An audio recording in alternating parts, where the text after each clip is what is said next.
Ok.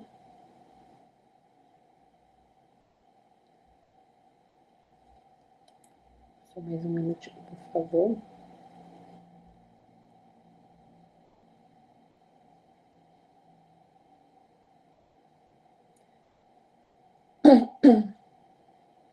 Então, vamos lá. Boa tarde a todos e a todas que estão conosco hoje, no nosso segundo evento online do ciclo de workshops Caminhos Sustentáveis, Diálogo e Cooperação.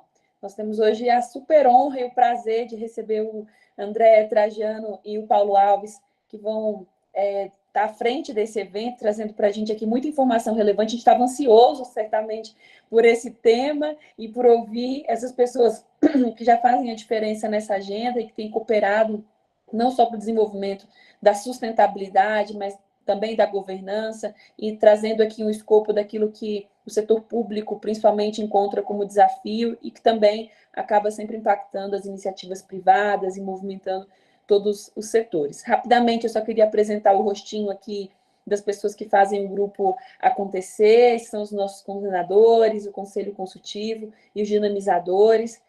São todas essas pessoas que, dentro de todos os eventos que nós temos ainda nesse calendário, têm trabalhado para que esses eventos aconteçam. Então, nós temos, e saudamos aqui também o Conselho Consultivo, que sempre nos ajuda na organização desses temas, né? O professor doutor Antônio Murrango, que está em Angola, que é mais um país que se chegou a nós nos últimos ciclos e que a gente tem aprendido muito com eles. O professor doutor Bernardo Ivo Cruz, que tem nos ajudado muito com os temas da Europa. O professor Bernardo, ele foi secretário de Relações Internacionais de Portugal. Eles lançaram um projeto super legal de ESG, a gente sempre fala desse projeto, porque muitas das nossas iniciativas também vieram dali. E a doutora Fernanda, que é especialista em compliance e acaba sempre por nos ajudar nas demandas aqui da iniciativa privada e tudo aquilo que a gente aborda em relação a esse tema. Tenho aqui o rostinho de todos os outros colegas, né, que têm trabalhado muito para essa jornada, que alguns estão já há bastante tempo trabalhando com a gente no ciclo, nos workshops, nos eventos que a gente faz presencialmente. Outros chegaram há pouco tempo e já têm arregaçado a manga, então a gente já agradece a todos. Recentemente tivemos o lançamento do Núcleo de São Paulo, que tem sido sucesso. O Núcleo de São Paulo tem trabalhado bastante com as suas coordenadoras para as atividades em São Paulo. E, como eu já disse, antecipei para vocês, nós teremos em breve, daqui a pouco, no finalzinho do evento, eu partilho com vocês o lançamento do Núcleo do Rio de Janeiro. Também agradeço aos nossos parceiros institucionais, o Instituto 2i2, a RGB, né, a Rede de Governança Brasil, e a 3P, pelo apoio, parceria, cooperação na realização desse ciclo de workshops, e especialmente por sempre nos agraciarem, né, com a presença e também trazerem representantes, que hoje nós temos aqui o Paulo Alves, né, representando a RGB, com essa missão de trazer, além do conteúdo, né, trazer tudo aquilo que a RGB também já carrega. Então, sem delongas, eu vou deixar o espaço aqui para os nossos convidados. Então, eu convido primeiro o Paulo Alves para que ele possa fazer a sua apresentação. Depois ela será seguida por uma apresentação do André Trajano. E no final do evento nós teremos aqui alguns minutos ainda para perguntas e respostas. Se for alguma pergunta que vocês tenham do momento, podem escrever no chat e assim eu posso aqui na organização, durante a acontecer o evento, eu posso fazer as perguntas pontuais para os nossos oradores. Peço que vocês possam, por favor, manter os microfones desligados, né, para que a gente consiga ouvir muito bem o que eles têm para dizer, e fiquem à vontade para interagir com a gente lá no chat. Muito obrigado. Paulo, é com você. Muito obrigado, Ione. Obrigado pela gentileza. Eu queria, antes de tudo, saudar todos que se fazem presentes aqui. Para mim, uma honra muito grande estar aqui participando com vocês, desde que é o Grupo Luso Brasileiro de Sustentabilidade. Eu, quando recebi esse convite, fui tomado por um sentimento de extrema honra, mas também de elevada responsabilidade, porque eu sei que eu estou num fórum onde esse tema é tratado com muita responsabilidade, com integridade, efetivamente, de espírito, de propósito, e falar àqueles que, de forma tão sincera e profunda, militam nesse tema, é, sem sombra de dúvida, um desafio. Então, primeiro é a palavra de agradecimento a você, Ione, que tão gentilmente tratou comigo todos esses dias que antecederam.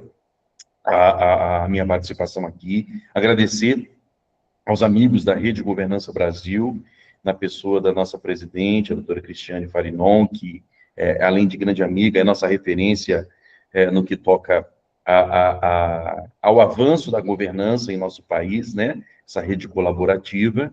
E agradecer também ao amigo André Trajano, grande mestre, porque é um prazer estar do lado dele, falando sobre o tema. Eu sempre digo que é o tema dele, né? E é um privilégio estar falando aqui ao lado dele a respeito de tema tão relevante para o nosso país, quiçá o nosso planeta, tá? Então, feitos esses agradecimentos, eu achei, Ione, aí eu devo te elogiar de novo, muito inteligente essa dinâmica aqui do evento, porque eu acho que esse nosso encontro aqui de hoje é similar aos grandes eventos musicais, como Rock in Rio, Lollapalooza, dentre outros. Por quê?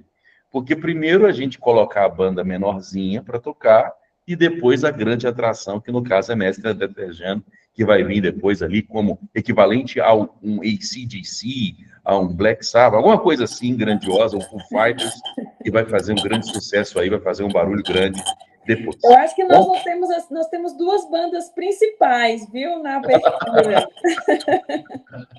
nada, certamente o mestre André, eu aprendo muito com ele quando é esse tema. Mas vamos adiante, então, até para que eu não prive vocês do conhecimento que virá após a minha fala, do amigo André, deixa eu apresentar para vocês aqui um material muito breve que eu separei para trazer a introdução aqui a esse primeiro momento da conversa, né?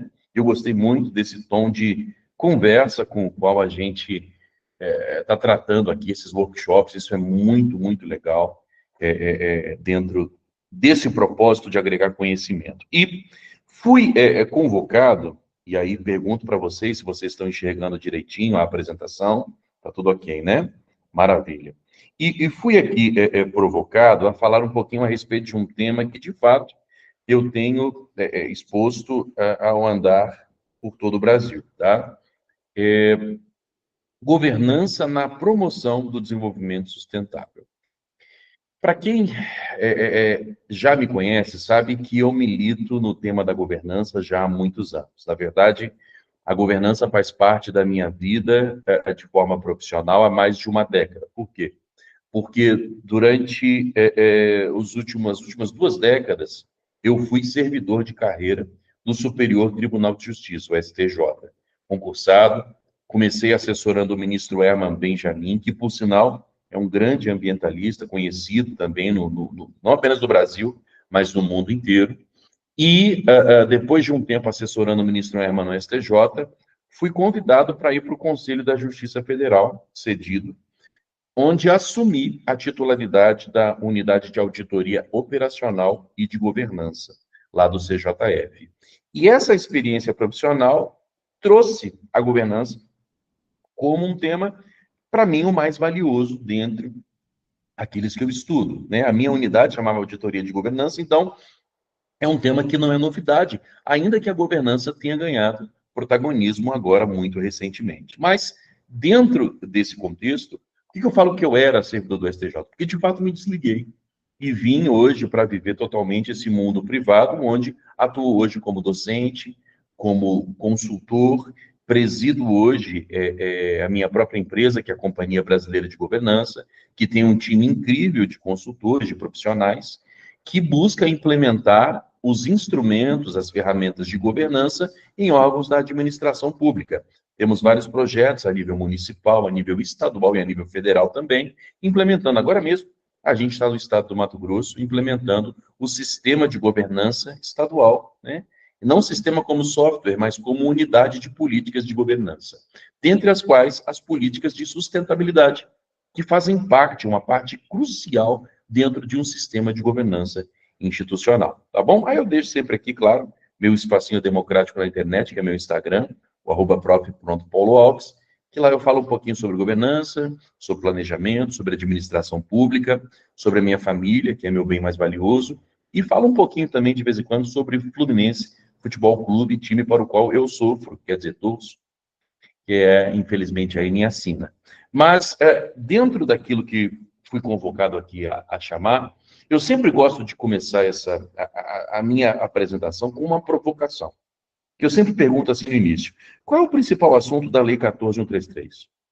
E aqui a gente precisa situar, será a fala aprofundada de mestre André logo após a minha fala, que é a denominada nova lei de licitações e contratos. Tudo bem que a essa altura eu já meio que me nego a chamar de nova lei. Uma lei de 2021 não pode ser chamada de nova, porque já teria que ser muito bem conhecida e aplicada pela administração pública brasileira. Não é a realidade, tá? Eu ando pelo Brasil inteiro, tenho andado, todas as unidades da federação, e a verdade é que essa lei ainda, para muitos, é uma nova lei de fato, porque não tem sido praticada, não tem sido implementada. E quando eu pergunto qual é o principal assunto da Lei 14.133, é para fazer uma brincadeira com todo mundo que me ouve. Por quê? Porque a resposta imediata é: o principal assunto da Lei 14.133 é licitações e contratos. Afinal, ela é chamada de nova Lei de Licitações e Contratos. E é nesse momento que entra a minha provocação. Por quê? Porque, na minha visão, não, essa não é uma lei de licitações e contratos. Ok? A bem da verdade, a minha conclusão é um pouquinho diferente. E eu baseio a minha conclusão, a minha divergência, aqui no artigo 11, parágrafo único. O André até sabe que eu falo muito, né, sobre esse dispositivo nos eventos que eu palestro, e alguns amigos já brincam comigo falando que essa aqui, o artigo 11, parágrafo único da lei, é a emenda Paulo Alves, né? Porque estou sempre falando a respeito desse dispositivo, onde quer que eu ande. E, de fato, o artigo 11, peço perdão, ele é o dispositivo que sustenta a norma. Todos os mais de 190 artigos, eles apontam para o artigo 11 e sustentam a sua existência nesse artigo. Por quê? Porque no caput nós temos a disposição dos objetivos do processo licitatório, mas no parágrafo único, que é esse que está na tela, o legislador trouxe uma doutrina internacional e a englobou na norma. Que doutrina internacional é essa? Estamos falando da doutrina do GRC, do Governance, Risks and Compliance, que é uma doutrina que vem do mundo corporativo privado, que vem dentro do bojo aqui de um modelo gerencial de administração, que, por sinal, é introduzido à Constituição Federal Brasileira no ano de 98, com a emenda 19, e dentro desse modelo gerencial, a gente encontra um modelo de GRC que vem do mundo corporativo privado e, vejam só, aterrizam na nossa lei de licitações e contratos. E a prova do que eu falo é a parte que está negritada no texto legal. Porque aqui se diz que a alta administração do órgão e da entidade da administração, ele deve implementar a governança das contratações em seus processos de gestão de riscos e controles internos, inclusive. E esta ideia, esta compreensão é muito interessante porque quando a gente vê a governança, a gestão de riscos e os controles internos sendo aqui comportados, a gente vê essa doutrina que, vejam, está aqui traduzida dentro desse pilar. Como é que, vejam, o GRC vem do mundo corporativo privado, mas como é que se aplica GRC quando nós aterrissamos na administração pública? Através da aplicação desses três pilares. A governança, enquanto elemento de sustentação da estrutura administrativa, a gestão de riscos para lidar com as incertezas, para lidar com tudo aquilo que pode acometer nossos processos e entrega de políticas públicas, e o compliance, que é tão difícil até hoje de traduzir, mas que toma essa ideia de conformidade legal e ética no comportamento dos atores da administração, certo? Essa ideia de que nós precisamos ter um ambiente controlado, ter um ambiente legal, ter um ambiente ético, inclusive do ponto de vista da sustentabilidade, para a garantia do atendimento do interesse público. Então, nós temos um conceito privado que é transplantado para a administração pública e adaptado para melhor lhe aplicar. E vejam que esse não é o único conceito, não é a única doutrina internacional que é englobada pela lei. A Lei 14.133, além de abraçar o GRC, ela abraça também o modelo das três linhas, que é um modelo do IIA, do Instituto dos Auditores Internos Global, e ela também abraça a própria doutrina a própria diretriz do ESG. E, de fato, nós vamos ver que ela está integrada, certamente mais na fala de André, mas de alguma forma aqui também na minha fala. E percebam que dentro desse contexto ampliado, sabendo então da minha posição divergente, de que a Lei 14.133 é, na verdade, uma lei de GRC, a gente toma como prova disso, como parte do argumento para ratificar esse entendimento, o fato de que o desenvolvimento nacional sustentável, compreendido por mim e por grande parte da doutrina como parte do macrocosmos da governança, ele é apresentado no artigo 5º da lei como princípio a ser considerado, observado na aplicação da lei. Então, quando eu aplicar qualquer um dos mais de 190 artigos da lei, o desenvolvimento nacional sustentável será a lente através da qual eu vou ler a norma, sempre tomando a sustentabilidade como elemento de hermenêutica, vamos falar assim. E no artigo 11, inciso 4, é muito interessante. De novo, o artigo 11 que eu tomo como pedra angular da norma, né? O artigo 11 vai dizer que um dos objetivos do processo licitatório é incentivar a inovação e também o quê? O desenvolvimento nacional sustentável. Ou seja, no contexto da 14.133, desenvolvimento nacional sustentável é princípio a ser observado na aplicação da lei e objetivo do próprio processo licitatório. Ou seja, hoje, no Brasil, nós temos dois tipos de contratações: as sustentáveis e, por isso, legais, e as que desconsideram aspectos de sustentabilidade e, portanto, ilegais. A lei estabeleceu um novo paradigma. Ela alça as contratações públicas a esse lugar. E essa redação se deve a esta essência de GRC e também ao fato do Brasil ser signatário da Agenda 2030 e estar comprometido com os ODS da ONU. Ok? É por isso que isso está aqui claramente absorvido. E dentro desta máxima, e aqui, veja, amigo André, que eu já vou caminhar para o final já, porque eu não quero privar ninguém da sua fala, que é a mais importante aqui. Mas dentro desse contexto, a gente faz a pergunta que é a grande provocação da minha fala, né? Governança como instrumento de promoção do desenvolvimento nacional sustentável. Ok, mas vamos lá para essa pergunta aqui que está na tela. Como é que a governança promoverá o desenvolvimento nacional sustentável? Como é que ela promove, de fato, em órgãos e entidades da administração pública direta, autárquica e fundacional?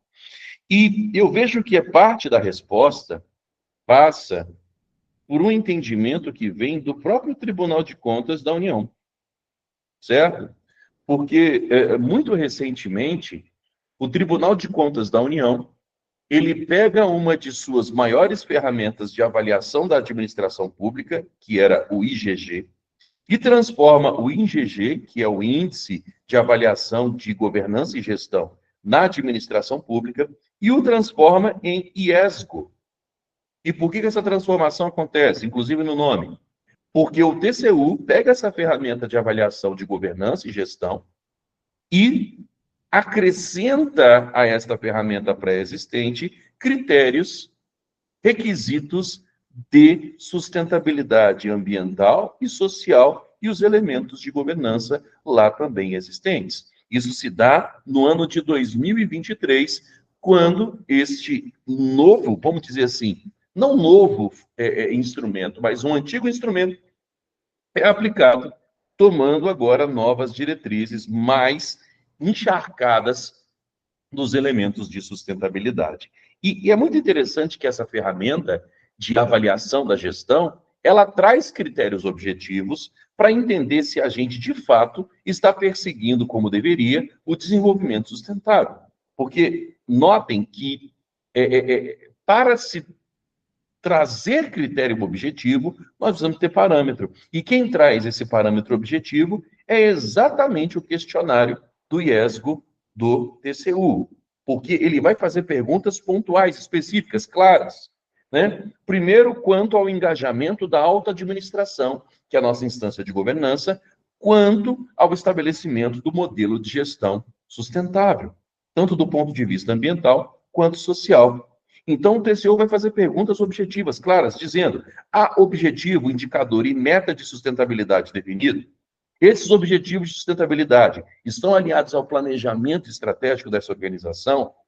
Esses objetivos, metas e indicadores são publicizados para a sociedade, para que ela saiba que o órgão e a entidade estão comprometidos? Esses membros da alta administração, eles aprovam essas políticas organizacionais relacionadas à sustentabilidade? Temos manifestações formais quanto ao apoio e mais.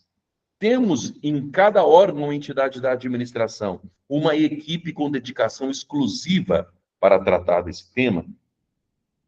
É bem interessante que também nesse sentido o TCU pergunta: olha, a liderança organizacional monitora o desempenho da gestão da sustentabilidade ambiental e social? E aí ela vai perguntar, trazendo alguns elementos, por exemplo, há acompanhamento da execução dos planos vigentes? E aqui é uma citação específica ao Plano de Logística Sustentável ou documentos equivalentes, certo? Os relatórios de medição do desempenho nesse tema, eles são acompanhados de registros do não atingimento de metas e, eventualmente, propõem medidas para tratar esse não alcance das metas em sustentabilidade. Então, percebam vocês que nós estamos falando aqui agora de trazer de forma objetiva esses desafios. Não entregar nenhuma subjetividade, dar para todos os órgãos da administração uma objetividade na avaliação disso aqui. E, na minha visão, fica muito evidente que, na visão do Tribunal de Contas da União, nós temos o ESG tomando esta conformação aqui, ó. Tanto o E do environmental, do nosso ambiental, quanto o S do social, apontando para a governança como este eixo, como este elo que conecta e viabiliza a introdução, a inserção das diretrizes de sustentabilidade na administração. E sobre isso, meus amigos, é muito interessante citar, e aí, tentando ser célere, eu nem coloquei aqui na minha apresentação, mas vale a pena anotar que desta avaliação do IESGO, do TCU, nós tivemos vários acórdãos que trouxeram os resultados dessa avaliação. E o que vale a pena a gente anotar, anote aí, é o acórdão 1913 de 2023 do plenário. E acompanhando aqui a pergunta da Fernanda, há quanto tempo o TCU monitora esses indicadores? O IGG remete a 2014, tá, doutora Fernanda? 2013 e 2014, que você tem o começo dessa avaliação. Qual foi o propósito do TCU? Verificar o avanço da governança na administração. Um avanço que deveria estar bem maior, tá, doutora Fernanda? Visto que o gerencialismo, que toma a governança como base, foi introduzido na Constituição em 1998. Para a senhora ter uma ideia, doutora Fernanda, faz tanto tempo que nessa época eu tinha cabelo, quando a governança foi introduzida na Constituição. Você vê que faz tempo, né? Então, dentro desse contexto, o TCU vê, olha, quase 20 anos depois, a governança do gerencial não tinha entrado na administração. Então, o TCU começa a avaliar, primeiro, para atestar o óbvio, não temos governança, e para ter, a partir desse dado, a possibilidade de recomendar as melhorias. Mas é só, repito, em 2023 que os elementos de ESG são propositalmente, pelo menos, introduzidos nas avaliações do Tribunal de Contas da União. Apenas nessa última avaliação que aconteceu em 2024. Tá bom? Mas veja, então, que o G, né, o G do ESG, ele fica em destaque, porque ele é o elo que conecta. E nesse acórdão que eu citei, que é o 1913 de 2024, o plenário, fica muito evidente no relato do TCU que a não implementação devida da sustentabilidade nos órgãos e entidades da administração se dá porque são medidas isoladas, porque são ações isoladas acontecendo no seio da organização, sem sustentabilidade. E me permita aqui usar essa palavra no outro sentido. Não há sustentabilidade para as ações de sustentabilidade, por quê? Porque elas são tomadas de forma isolada. É uma licitação aqui, uma licitação acolá, uma medida eventualmente de separação do lixo, uma medida eventual de coleta da água da chuva e reaproveitamento, medidas isoladas, que muda-se a gestão, muda-se a cadeira, a pessoa que está sentada na cadeira tomadora de decisão, ela não se perpetua. Por quê? Porque não há a governança, instrumentos perenes de governança orientando a gestão. E aqui, nesse último slide, prometo que eu trago para vocês, eu pude perceber, nesses anos de atuação, que a forma prática como a sustentabilidade se torna sustentável é colocando-a dentro das ferramentas de governança institucional. E em 2014, foi a primeira vez que eu auditei o tema sustentabilidade na Justiça Federal. O meu papel como auditor do CJF era viajar por todo o Brasil e auditar todas as regiões da Justiça Federal. Na época eram 5, hoje são 6, né? Que criaram o TRF6 em Minas Gerais. E o que eu vejo? Eu vejo que, na verdade, nós temos, naquela época, 2014, nós fizemos uma primeira avaliação, primeiro quase que num sistema binário, só para saber se tem ou não tem plano de logística sustentável ou documento equivalente nos órgãos. No nosso caso era PLS, porque nossa norma do judiciário, do CNJ, exigia o PLS. Mas, num segundo momento, nós avaliamos elementos qualitativos dessas nossas políticas de sustentabilidade, certo? E quando nós olhamos do ponto de vista qualitativo, nós percebemos que, sem a concatenação com outros instrumentos de governança, a sustentabilidade não subsiste. Então, depois de todos esses anos, atuando primeiro em auditoria com a sustentabilidade e depois agora implementando de fato as políticas de sustentabilidade em sede de consultoria e ensinando isso em sala de aula também, não tanto quanto o doutor André, mas qual é a conclusão que eu chego? A conclusão que eu chego é que precisa haver uma concatenação dos instrumentos de governança mundial e governança institucional. Primeiro, tomando os ODS da ONU como referência. Somos signatários, comprometidos com esses objetivos de desenvolvimento sustentável. Eles orientarão e influenciarão o quê? A elaboração do plano estratégico institucional de todo órgão e entidade na administração pública. Os critérios, os objetivos, as metas de sustentabilidade também precisam povoar os planejamentos estratégicos, porque tanto os ODS da ONU quanto o planejamento estratégico de cada órgão e entidade vai orientar a elaboração da sua própria política de sustentabilidade. E aqui, por favor, não se limitem ao que está na tela. Ainda que eu fale do PLS, a gente sabe que nós temos outros documentos equivalentes que substituem facilmente o PLS. Coloco aqui por quê? Porque tanto no Judiciário quanto no Poder Executivo Federal, essa foi a ferramenta escolhida normativamente. Tá? Mas que fique claro, uma política de sustentabilidade orientada e influenciada tanto pelo planejamento estratégico quanto pelos ODS. E aí, tanto o planejamento quanto o plano de logística sustentável ou equivalente vão orientar a formação do plano de contratações anual. Porque os bens e serviços que são contratados terão que obedecer a critérios, ou seja, eu não vou escolher mais o bem ou o serviço, não vou mais orientar a minha obra baseado em critérios soltos da norma.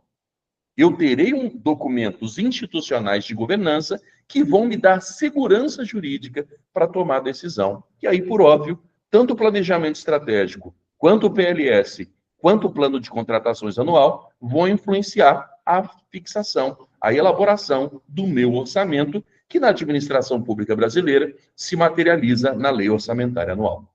Certo? Então, vejam uma dinâmica de troca de informação, de troca de diretrizes, que, quando bem elaborada, quando concatenada, quando conectada em forma de sistema, dará segurança jurídica para o tomador de decisão, dará todo um background, né, um plano de fundo, para que nós possamos agir em prol da sustentabilidade de forma segura. Uma sustentabilidade Tudo bem que o ISD toma sustentabilidade bidimensional, mas nós já vemos praticando há muitos anos, nos órgãos e entidades da administração, uma sustentabilidade quadridimensional, que toma o ambiental, que toma o econômico, que toma o social e que toma o cultural como elementos de sustentação nos quais nós devemos definir objetivos, metas, indicadores e ações. Certo? E aí, eu nunca deixo de terminar minhas falas citando o grande Peter Drucker, né? Quem me conhece sabe que eu sempre termino com essa frase de Drucker. Que não há nada tão inútil quanto fazer com eficiência o que não deveria ser feito. O olhar de governança apresentado pela Lei 14.133 é esse olhar, tá? É a dinâmica da inutileza de Drucker, né? Que não adianta eu ter um processo licitatório perfeito do ponto de vista procedimental se o objeto que eu entrego não atende o interesse da sociedade e não preserva o meio ambiente, as relações sociais equilibradas e a economia nacional. Ok? Então, dentro desse contexto, é o que eu tinha humildemente para trazer, tentando não extrapolar o meu tempo e o mais rápido possível, passando a fala para o grande amigo e mestre André, para que ele nos ilumine, tá bom? Eu vou ficar aqui até o final, sei que teremos um momento de troca, tá? Eu, no reflexo aqui, Ione, respondi uma pergunta que veio, né? Veio aqui, eu já devi responder. Mas eu sei que as perguntas ficarão para o final e lá poderemos ter esse debate de forma aprofundada. Exato. Temos Sigo aqui... as ordens. Muito obrigado pela oportunidade. Temos aqui, professor Paulo, mais algumas perguntas que nós vamos deixar para o final, né, para o momento do nosso debate, mas você falou aqui humildemente, mas eu acho que ninguém entendeu assim tão humildemente, porque é tanta informação, é tanto conteúdo rico, que com certeza nós queremos te ouvir mais e te ouvir novamente. Então, agradeço pela sua explanação e por tudo que foi apresentado, convido o André Trajano para, nesse desafio também, que para ele também não é tão desafiador assim, né? Mas dar continuidade a essa conversa com a sua apresentação, por favor. Eu que agradeço, Ione. Desafio, enorme desafio. Assim. Suceder Paulo Alves não é qualquer banda, não, tá? Não é qualquer banda, não. Eu costumo dizer que ele inverteu a ordem aí das apresentações da banda. Paulo Alves é a nossa referência em governança. Então, como ele muito bem explanou, ele é o nosso artigo, o parágrafo 1º do artigo 11 da Lei 14.133. Parabéns, Paulo. Explanação brilhante. Você sempre traz ricas contribuições e reflexões, né? Que eu acho que é importante a gente não está no momento final, vamos dizer assim, de implementações de boas práticas, principalmente na temática das licitações e governança também, né? A gente está construindo um caminho, está trilhando um caminho. O que eu percebo por onde eu passo é a necessidade da gente sensibilizar o nosso público, os nossos ouvintes, ao menos refletir sobre a possibilidade de adoção de práticas, seja ela de sustentabilidade, ambiental, social, econômica e principalmente no aspecto de governança. Meus parabéns pela sua explanação. Mais uma vez, obrigado, Ione, pelo convite. Espero poder trazer para vocês, para o grupo, um pouquinho do conhecimento da minha trajetória, da minha pesquisa na área da sustentabilidade. Deixa eu botar minha apresentação aqui para compartilhar, só um instante.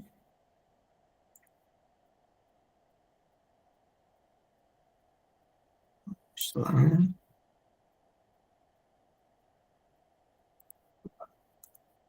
Conseguem visualizar minha tela? Ainda não, André. Está chegando, então. Olha ela chegando aí. Chegou. Bom, é uma honra, mais uma vez, é uma honra poder participar desse ciclo de workshops, para tratar de caminhos sustentáveis. Deixa eu escolher aqui. O desafio que me foi proposto foi para trazer um pouco mais dessa temática da sustentabilidade dentro das nossas contratações públicas, como o professor Paulo Alves muito bem trouxe, né? E a gente avançou demorou a avançar, mas eu sou muito otimista que a gente já conseguiu dar um caminho bastante interessante sobre a aplicação do que a gente tem de sustentabilidade em aspecto de governança. Mas também sou consciente de que existe um grande percurso a ser trilhado nesse caminho. E aí eu vou trazer para vocês a minha visão sobre as compras públicas sustentáveis dentro da nova lei de licitações e principalmente alguns elementos que a nova lei de licitações, a partir da sua sanção, ela obriga o gestor a, pelo menos, começar a observar tais requisitos ou critérios de sustentabilidade nas suas contratações.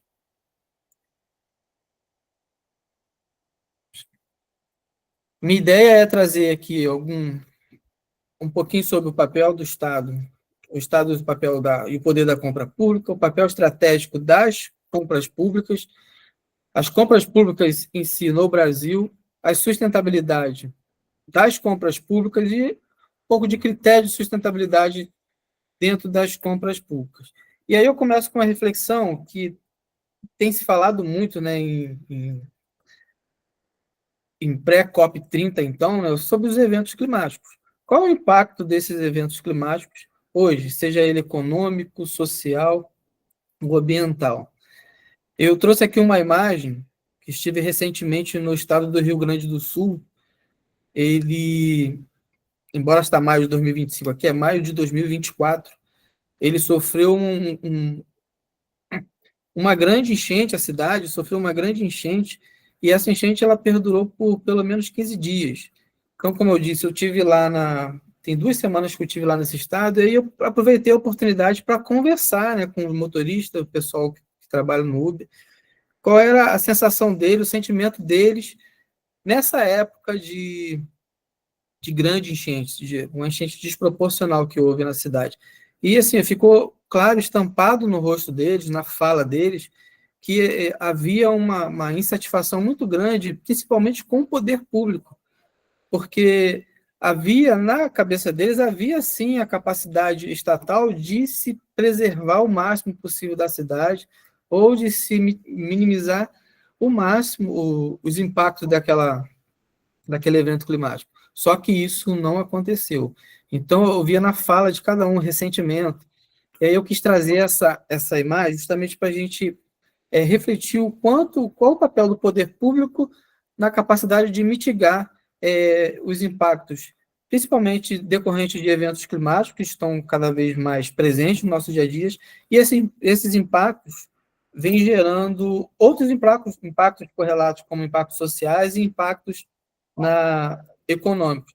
Essa aqui é uma foto da cidade, tirada no período da enchente, onde eu gosto de usar nas minhas palestras para o pessoal ter uma ideia do impacto econômico que o evento climático pode trazer.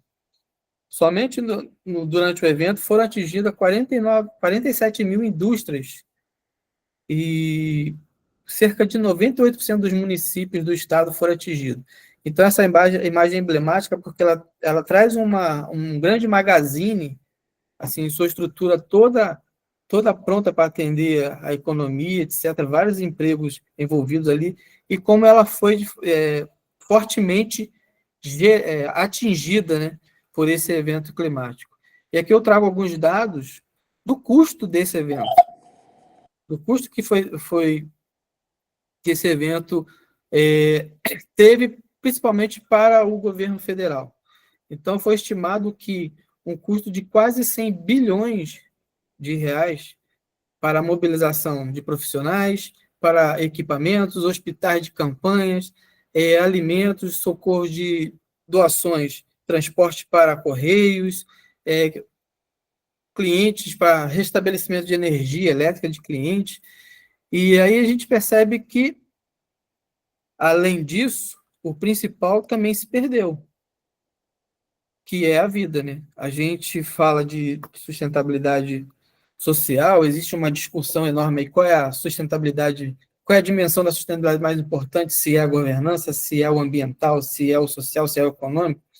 Eu imagino que todas são importantes, todas são importantes, mas sem o homem, sem o ser humano, o que são as outras? Então, a gente vê nesse evento, infelizmente, em decorrência desse evento, 172 vidas que foram perdidas, que deixaram, né, foram vidas que deixaram famílias, né, enlutadas, foram vidas que, de certa forma,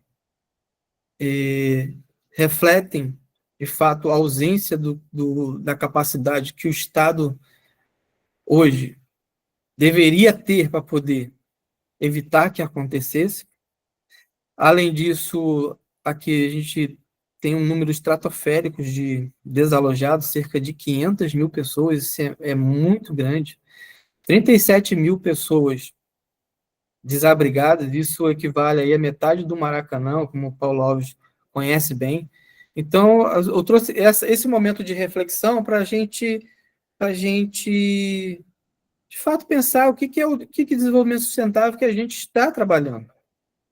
Que desenvolvimento é esse que a ONU trouxe lá para a gente em 87, em que estabelecia os 6 eixos ali de pessoas, prosperidade, paz, parceria, planeta. Que desenvolvimento é esse que atende às necessidades da humanidade, sem comprometer a capacidade das gerações futuras? Então, eu trouxe essa breve introdução, justamente para a gente refletir o papel do Estado com sua capacidade de compra, de influenciar mercados. E quando a gente olha para esses dados de capacidade de compra, o Brasil ele representa um grande comprador. Cerca de 12% do PIB nacional ele é direcionado para as compras públicas. Isso é bastante dinheiro.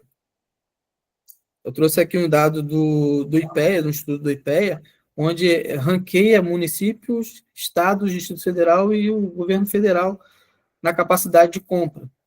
Se a gente aplicar esse percentual ao PIB brasileiro de 2024, a gente está fazendo uma referência a 1,4 trilhão de reais em gastos somente com compras públicas. É bastante dinheiro. Então, o Estado ele precisa olhar para esse setor, esse segmento, e sim, influenciar sim que as empresas fornecedoras de bens e serviços para o Estado possam adotar na sua cadeia produtiva, sim, requisitos de sustentabilidade que, de certa forma, vai trazer ganho e atender aquele nosso desenvolvimento sustentável. Grande desenvolvimento, né? E aí eu trouxe essa imagem para a gente refletir também sobre qual o papel das compras públicas, no que a compra pública ela é capaz de influenciar estrategicamente numa cadeia produtiva.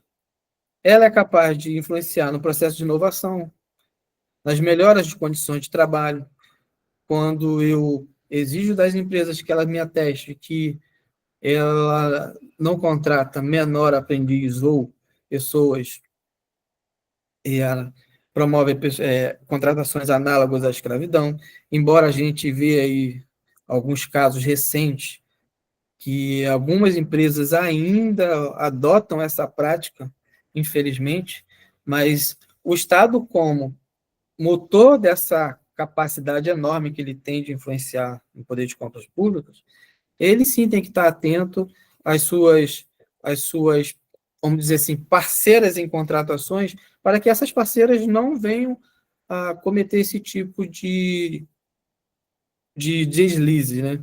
Vamos deixar assim uma palavra bem mais leve. Além disso, a compra pública ela pode influenciar no descarte correto do material, na inclusão de empresas e microempresas, potencializando o seu capital, no desenvolvimento econômico local, além de produtos, promover uma esfera de produtos com maior qualidade, principalmente na área da saúde e tecnologia, e, além disso, promover um impacto enorme na cadeia de fornecimento e, com isso, redução de emissões de gás carbono, como por exemplo. E aí o professor Paim, ele traz para a gente uma visão estratégica das compras públicas, que as compras públicas não é simplesmente a gente vai ali, adquire um bem, um serviço e pronto, acabou. Não, é como o professor Paulo Alves bem me trouxe. As compras públicas elas têm que estar a serviço de um propósito maior. Propósito esse que seja o plano estratégico que aquela organização definiu seguir para determinado ciclo, ou a política nacional, seja ela de contratações sustentáveis ou outra política pública que o governo atual entenda ser importante para fomento das suas ações políticas. Então, o Antônio Carlos Paim ele traz essa figura como no sentido de uma reflexão de que o papel governamental ele tem total conexão com a gestão das compras públicas lá na ponta, lá no dia a dia do comprador. E aí ele traz para a gente os objetivos estratégicos dessas compras públicas, que é, basicamente, servir o bem comum, aos objetivos nacionais, a prestação de serviços de melhoria, principalmente para o cidadão, atendimento das políticas públicas estabelecidas pelo governo para atender e resolver problemas da sociedade, promover o desenvolvimento nacional sustentável, que está lá no artigo 5 da Lei 14.133, né, como princípio, e também no artigo 11 como objetivo, e, além disso, a inovação, tudo isso através do seu poder de compras públicas. E aí, como que essa compra pública é utilizada como instrumento de promoção desse desenvolvimento sustentável? Eu quis trazer essa imagem, é claro que eu não vou adentrar em nenhuma legislação dessa, mas eu quis trazer essa imagem justamente para a gente ter clareza de que legislação sobre a temática existe. E existe desde 81. Então, é muito tempo que já existe. Aí o desafio é, qual o nível de aplicação dessa legislação no dia a dia das contratações públicas? A Lei 14.133, de 2021, ela arremata muito bem quando ela traz, além da definição do ciclo de vida do objeto, no objetivo da licitação, traz também o incentivo à inovação e desenvolvimento nacional sustentável. Porque ela dá um norte para o gestor público e dizendo que você tem que seguir por esse caminho. Se você sair deste caminho, é como muito bem disse o professor Paulo Alves, você está, de certa forma, ilegal. E, assim, a gente andando por aí, né, professor, a gente percebe realmente que quando a gente toca nesse assunto, o pessoal fica assim, poxa, eu não estou aplicando, então eu estou ilegal. Isso é um problema, mas a gente também tem que ter a sensibilidade que estão numa construção. E essa construção, ela passa principalmente pelo conhecimento, pela nossa dedicação e pelas nossas provocações do dia a dia. E aí, o que eu percebo? O que eu queria trazer para vocês, que eu percebo como ponto de virada nessa Lei 14.133, principalmente nessa questão do objetivo, que vai além da provocação do desenvolvimento nacional sustentável. Eu acho que ela traz para a gente uma promoção do pensamento sistêmico. Por quê? Paulo Alves conhece bem essa dinâmica. Ele sabe que os nossos compradores não tinham por hábito, vou falar não tinham, para não dizer que não tinham por hábito pensar a compra pública como um todo, como um ciclo, como algo que eu começo aqui no meu planejamento de contratação anual, e ela vai até a execução do contrato e pode até ultrapassar a execução do contrato. Ela pode sofrer uma fase ainda de avaliação para saber se essa compra pública, ela de fato atingiu o objetivo que ela se propôs, para numa nova rodada de planejamento contratual, de planejamento anual de contratação, ela possa ser melhorada e ser mais eficiente. Então, eu imagino que o pensamento sistêmico que essa nova lei de licitações trouxe, ela vai dar um ganho de maturidade na contratação que a gente, acho que já poderia ter tido esse ganho há um tempo atrás.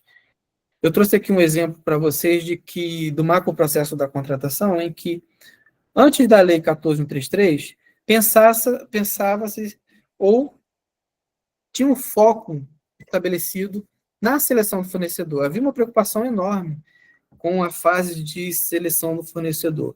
É claro, existem movimentos históricos para isso, por que se houve uma preocupação maior na fase de seleção, para evitar desvios, etc, etc. Mas aí o avanço que a nova lei trouxe foi justamente dar destaque a essas duas etapas, ao plano anual de contratação e ao planejamento como etapas fundamentais para se fazer uma compra, uma contratação pública eficiente. E aí ele traz para a gente a provocação de que se é preciso pensar, sim, pessoal, no ciclo de vida do objeto. Esse ciclo de vida de objeto que está no artigo 11.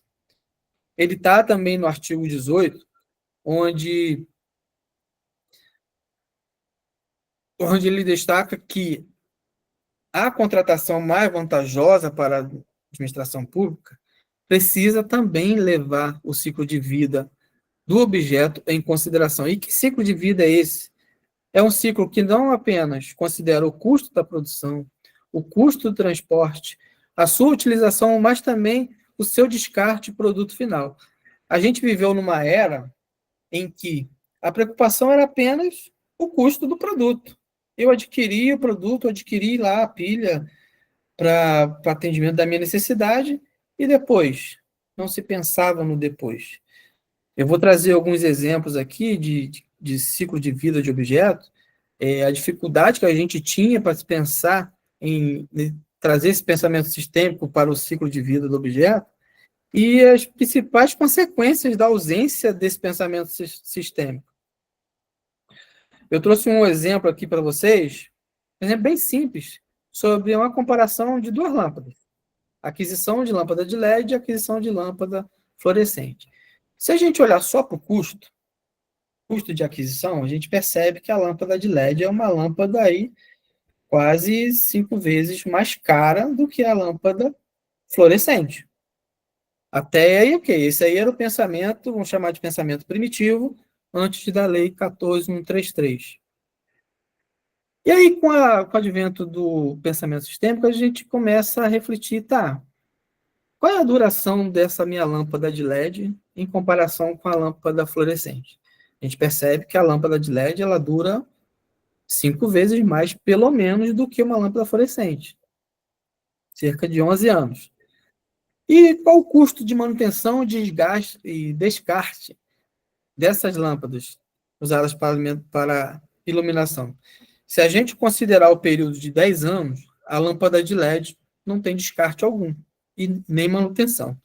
Já a lâmpada fluorescente, a gente tem um custo ali de descarte de R$ 31,00 e o custo de troca de R$ 328,00, além de ter que trocar 16 vezes pelo menos. Então, aí já começa um outro olhar do comprador, do responsável pela aquisição, em decidir se vai mesmo adquirir lâmpada de LED ou lâmpada fluorescente na sua aquisição. E aí, quando a gente compara os custos totais ao longo do tempo, tanto da lâmpada de LED quanto da lâmpada fluorescente, fica claro que a lâmpada de LED é uma lâmpada muito mais vantajosa ao longo de 10 anos, em comparação com a lâmpada fluorescente. Então, o jogo é esse. O jogo é que o gestor ele precisa passar, o comprador público, ele precisa ter em mente não só mais aquele custo de aquisição da compra do produto em si, mas o custo total ao longo do prazo. Além desse custo total, qual o impacto da manutenção e do descarte desse item que eu estou comprando? É justamente a gente passar para as laterais o olhar do menor custo, maior ciclo de vida, e trazer isso para dentro da vantajosidade da minha contratação. O que a gente percebia antes do advento da Lei 14.33, em matéria de ciclo de vida de produto, né, é que havia um olhar puramente para o menor custo. Até os tribunais, né, Paulo, você pode me corrigir se eu estiver enganado, os tribunais, essa mudança de olhar dos tribunais para a vantajosidade não é muito longa, os tribunais eles até penalizavam mais quem divergisse destoasse tanto assim do menor custo da contratação. Você tinha que justificar tanto por que você não está contratando o menor custo e está buscando vantajosidade, que o comprador acabava desistindo e focava apenas no menor custo. Não, eu comprei aqui o menor preço ofertado, então eu não prejudiquei a administração pública. Essa era a máxima que estava se aventava, assim, né, até recentemente. Aí eu trouxe aqui um exemplo, para vocês terem ideia, uma reportagem de 2022, que trazia a seguinte matéria: aparelho de ar-condicionado comprado pelo governo há 3 anos ainda não foram instalados em escolas estaduais de Caxias. Caxias é uma cidade aqui do estado do Rio de Janeiro, é uma segunda maior cidade do estado do Rio de Janeiro, em matéria de orçamento, e aí você percebe que o problema não é o dinheiro, o problema é a mentalidade, porque eu adquiro aparelho de ar-condicionado, mas eu não consigo instalar. Será que é porque quando eu adquiri, eu não fui provocado a, pelo menos, desenhar ou planejar como é que seria aquela instalação? E aí, aqui no subtítulo da reportagem, diz assim: Rio de Janeiro pagou 26 milhões em mais de 10 mil equipamentos. Duque de Caxias recebeu 677 aparelhos, mas ainda não adaptou a rede elétrica das escolas para receber os aparelhos de ar-condicionado. Ou seja, eu adquiri equipamento, mas não adaptei a minha rede elétrica para poder receber esses equipamentos. Isso, 3 anos. A gente está falando de 3 anos. Tem um outro caso, acho que esse eu não trouxe aqui, mas eu costumo apresentar, de uma escola que também adquiriu o aparelho de ar-condicionado, mas em 2024 já faziam 10 anos de aquisição desses equipamentos e que esses equipamentos ainda não tinham sido instalados. Para vocês perceberem a dinâmica de como se pensava as compras públicas. Aqui é um outro exemplo de um aparelho do Hospital Público de Santa Maria, é um aparelho de ressonância magnética. Esses aparelhos costumam ser caros. Eu tive a oportunidade de atuar na saúde por 13 anos, e lá eu tive contato com alguns aparelhos desses. Aparelhos não são baratos.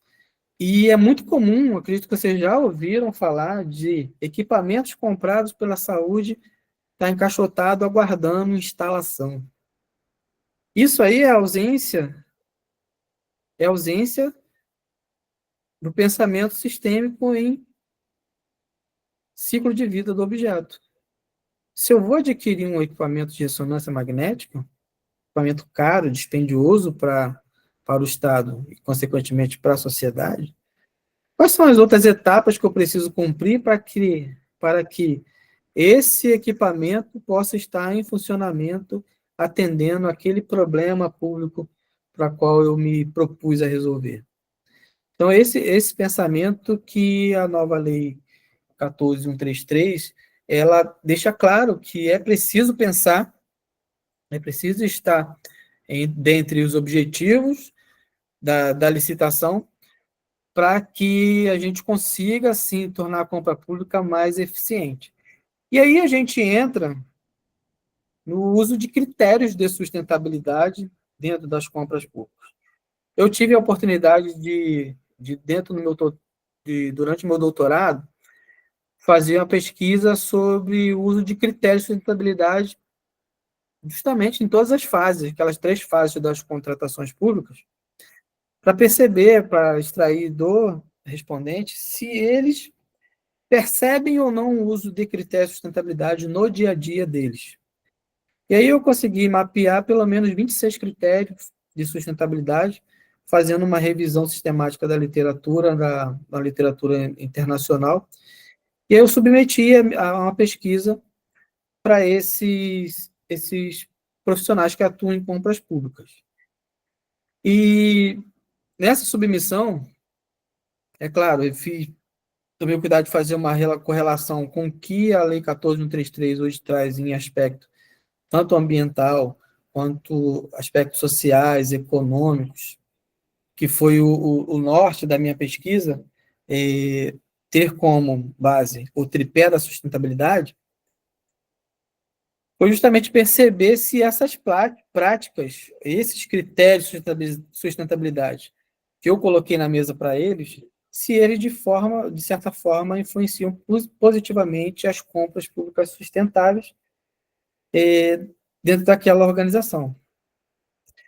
E aí, como resultado da pesquisa, eu consegui identificar que 69% dos construtos observados, que representava a pesquisa, ou seja, aqueles critérios de sustentabilidade que, às vezes, no dia a dia, o profissional das compras públicas não percebe, por exemplo, o ciclo de vida do objeto, foi um dos critérios colocados para ele avaliar se ele percebe esse critério ou não. Fomento à inovação, ganho em escala, rotulagem ecológica, dentre outras. E aí, o que me trouxe de resultado foi que 69% dos respondentes, eles percebem esses critérios no dia a dia. Eu confesso para vocês que eu fiquei até surpreso, porque como pesquisador a gente tenta se afastar ao máximo, né, do objeto de pesquisa e para não influenciar, mas eu confesso para vocês que eu imaginava um percentual abaixo de 40% dessa percepção. E não, foi bem acima, o que reforça aquela fala inicial. A gente está no caminho, um caminho de construção, e já percorremos um bom caminho nessa construção. E aí, já partindo para o final da minha fala, eu queria trazer para vocês alguns guias disponíveis que a Administração Pública Federal lá disponibiliza para os agentes públicos, melhorar o uso desses critérios de sustentabilidade dentro das contratações públicas. A gente tem o Guia Nacional das Contratações Públicas, publicado pela Advocacia Geral da União, que, através da sua Câmara Nacional de Sustentabilidade, reuniu diversos técnicos, especialistas e advogados para a construção desse guia. É um excelente guia, é um guia que traz para vocês elementos necessários, mínimos e necessários para constar no processo de contratação, seja ele nos artefatos ou até mesmo depois para execução contratual. Recentemente, o Ministério da Gestão e Inovação do Serviço Público, eles publicaram o Manual de Compras baseada em relação custo-benefício, que é outra mentalidade que a gente está mudando. Assim, eu fiquei muito feliz quando o MGI trouxe essa cartilha, porque a gente precisa pensar em valor e não mais em menor preço. Então, quando a gente pensa em valor, a gente pensa na vantajosidade da contratação. Pensando na vantajosidade, eu vou olhar para o ciclo de vida do objeto. Olhando para o ciclo de vida do objeto, eu consigo perceber elementos que fomentam o desenvolvimento nacional sustentável.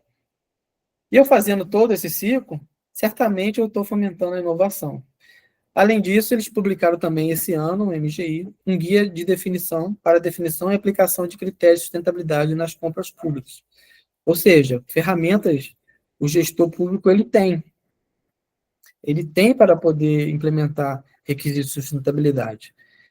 E aí eu trouxe também aqui um caso prático, uma experiência da Defensoria Pública Geral do Estado do Rio de Janeiro, em que eles desenvolveram uma resolução em que, dentro das fases das compras públicas, fosse avaliado se aquela compra pública está atendendo a critérios e práticas de sustentabilidade ou não. E aí eu trouxe um print aqui do formulário, de parte do formulário, para vocês terem uma ideia do que eles aplicam no curso da compra pública deles. Então, em determinado momento da fase da compra pública, se eu não me engano, ela acontece ali justamente entre a fase da seleção do fornecedor e a gestão do contrato, que é quando vai assinar a contratação, há uma etapa de verificação se aquela contratação ela está aderente à sustentabilidade ambiental, à sustentabilidade econômica, social e também cultural, que eu não trouxe aqui. cultural e alguns aspectos de governança nessa contratação. Então, a partir desse caso, aquelas contratações, elas são passíveis de verificação se estão atendendo requisitos de sustentabilidade ou não nas suas contratações. E, para finalizar, devolver a palavra para a Ione, para a gente responder as perguntas que já estão chegando.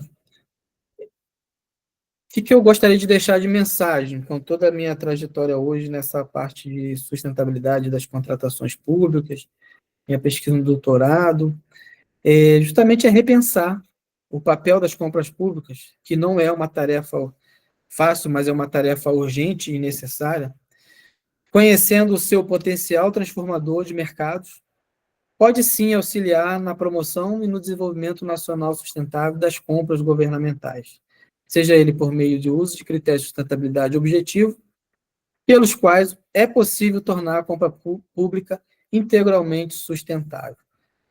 Assim, eu agradeço a minha breve fala. Não pude trazer tantos elementos, porque o tempo ele é curto, né? Não pude também dar assim, um show como o show do Paulo Alves. Sim, estou longe ainda de chegar lá, mas a gente caminha junto nesse percurso.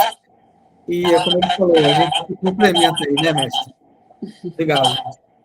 Que excelente, André. Muito obrigada. Assim, foram 2 aulas e a gente fica aqui ouvindo, dá vontade de ouvir mais, e a gente quer perguntar mais, e a gente quer saber mais, quer aprofundar mais, mas certamente é um tema que não é um tema fácil para se falar em 1 hora, 30 minutos, 20 minutos. Então, assim, tenho certeza que o desafio do tempo foi o maior desafio aqui para o professor André e para o professor Paulo. Já temos aqui algumas perguntas, eu tenho muitas, mas eu vou privilegiar, claro, as pessoas que estão aqui para ouvir, para discutir junto com a gente. Nós temos um costume, sempre antes de abrir para as perguntas, nós fazemos uma foto para que a gente possa registrar esse evento. Então, eu vou pedir rapidamente para aqueles que possam, e por favor, que possam abrir as suas câmeras para que a gente possa fazer o nosso registro fotográfico. E assim, depois a gente consiga também partilhar essa foto lá no nosso LinkedIn e registrar aqui esse momento.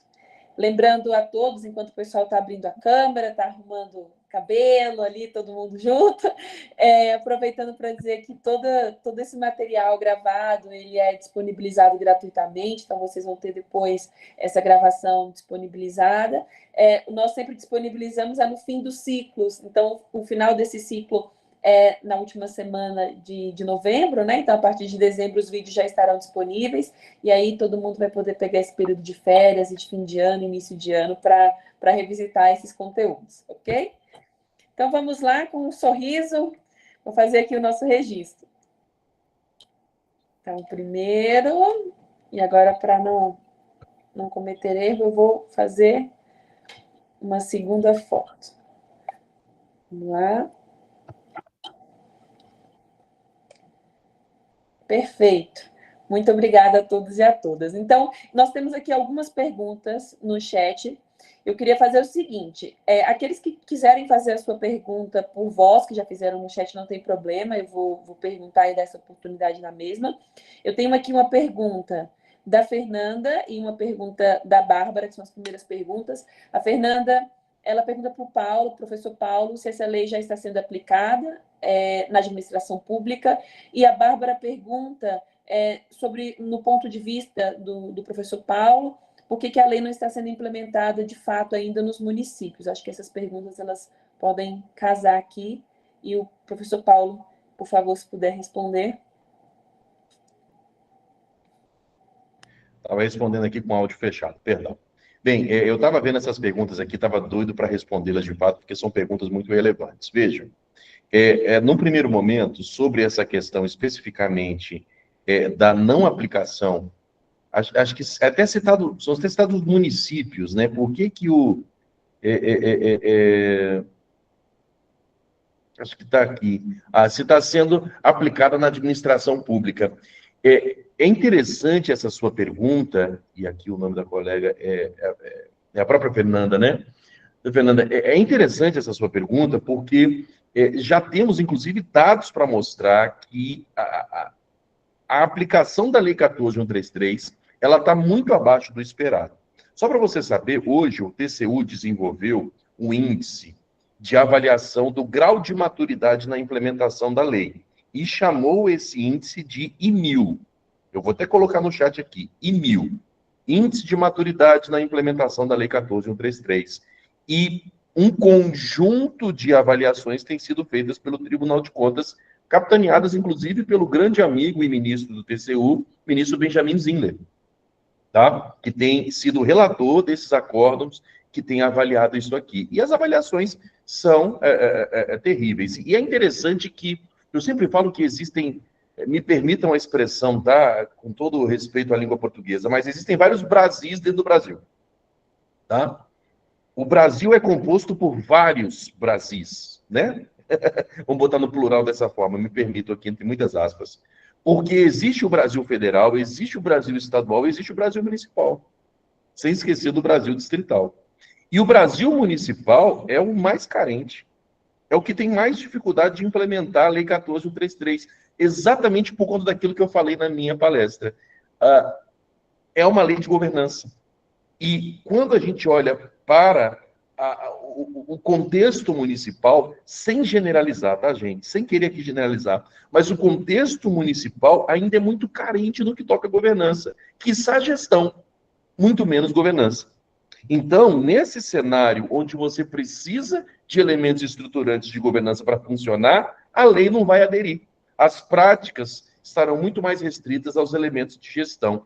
E perceba que quando a gente fala de sustentabilidade, que é aqui o nosso mote, a gente vai ter muita dificuldade de aderir, né, de ver os municípios aderindo a práticas de sustentabilidade, exatamente porque eles não têm esse arcabouço, esse fundamento de governança. Tá bom? Essa primeira a pergunta, e eu vejo que é o motivo, responde aí as perguntas das doutoras Fernanda e Bárbara de início. Perfeito, obrigada, professor Paulo. É claro que meu amigo André pode, a qualquer momento, né, me corrigir e complementar o que eu estou falando. Exatamente, André, fica à vontade. Também tem algumas perguntas aqui para o André. Deixa-me só ver aqui a nossa próxima. Tem uma pergunta aqui, na verdade é um comentário do Rafael, ele termina com a pergunta, ele fala que a avaliação dos resultados do IESGO pode suscitar algum tipo de sanção a órgãos da administração pública que não tenham implementado as instâncias, mecanismos eficazes de governança e sustentabilidade socioambiental. Uma pergunta, né? Se a avaliação do IESGO pode suscitar algum tipo de sanção aos órgãos da administração. Está aberto aqui tanto para o André quanto para o Paulo, por favor, responderem. Comigo, André? Não, eu vou fazer o seguinte, eu vou responder as perguntas mais fáceis, as mais difíceis eu vou passar para o André daqui a pouco. Olha só, essa pergunta eu brinco que é fácil, mas é muito boa essa pergunta. O Rafael foi muito participativo durante toda a nossa conversa, então obrigado, Rafael, pela participação. E o que acontece? Vamos lá. O IESGO é uma ferramenta de avaliação, certo? E lógico que os dados colhidos pelo TCU se transformam em acórdão, em decisões em que ele efetivamente começa a emanar orientações para os seus jurisdicionados. Que aqui, nesse caso especificamente, não são apenas órgãos federais, tá? Mas essa avaliação se dá para órgãos federais, distritais, estaduais e municipais. E o que acontece, Rafael, na prática, e eu já vi esse ciclo acontecer várias vezes nesses meus 20 anos de administração pública, é que o TCU, ele começa orientando. O primeiro momento dele é muito mais pedagógico. É no sentido de dizer, olha, vocês não estão tratando a sustentabilidade como deveriam. Então, regulamentem. Sai no início como recomendações, como orientações, para que eles robusteçam as estruturas, nesse caso aqui nosso, de sustentabilidade. Num segundo momento, eles já chegam um pouquinho mais contundentes, vamos dizer assim, com orientações mais específicas, já trazendo determinações. E existe uma terceira onda em que a gente fala já de responsabilização, tá bom? Eu posso dizer que isso é regra, não dá para dizer que é 100% das vezes assim, mas geralmente o Tribunal de Contas da União faz dessa forma. Então, a título de exemplo, o próprio tema governança, que é tratado lá no artigo 11, hoje já chegou nesse terceiro momento de falar de responsabilização, tá? Eu cito sempre, sei de cabeça o número desse acórdão, que é o acórdão 1270 de 2023 do plenário do TCU. Por que esse acórdão é tão importante? Porque pela primeira vez, pelo menos nas pesquisas que eu faço, se falou explicitamente sobre responsabilização de agente público por omissão. Ou seja, os membros da alta administração serão responsabilizados por não implementar os deveres de governança determinados pela lei. E a boa notícia, Rafael e demais amigos, é que a Lei 14.133, ela traz agora os elementos de ISD como obrigação, tanto os elementos de governança quanto os elementos de sustentabilidade como obrigação. Então, os órgãos de controle agora têm supedâneo, têm sustentáculo para poder exigir de maneira cogente dos órgãos e entidades. O que antes, há pouquinho tempo atrás, era elemento doutrinário de boa prática, hoje é obrigação legal. Então, por isso que hoje já está falando de responsabilidade. Então, eu acredito que depois desse primeiro momento de avaliação e apresentação de resultados, nós já vamos migrar para um segundo momento em que quem se omitir nessas obrigações de ESG será ou determinado que adote providência, ou até mesmo responsabilizado. Não sei se meu amigo André pensa do mesmo jeito. É assim, da mesma forma, eu acredito que quando acontecer o primeiro caso, vai acender a luz do alerta, né? No primeiro agente público de notoriedade, é claro, né? Estou falando daquele município ali do lado do interior, que ninguém sabe, não. Daquele órgão federal que pouco se fala. Estou falando de alguma unidade administrativa de expressão. Quando acontecer o primeiro caso, vai abrir o alerta para todo mundo, né, Paulo? Acho que é isso. Perfeito. E tem uma coisa interessante aqui, Ione, se você me permitir, e eu acho que você nunca mais vai me convidar, que você viu que eu falo demais, né? Eu já estou marcando na agenda o próximo. Eu peço perdão que eu me empolgo aqui. Mas tem um elemento interessante, que é essa outra fala de Rafael, que ele percebe, e muito corretamente, resultados muito díspares entre organizações muito parecidas. O que só estranho, né? Você tem duas universidades federais que o resultado sai muito diferente e tal.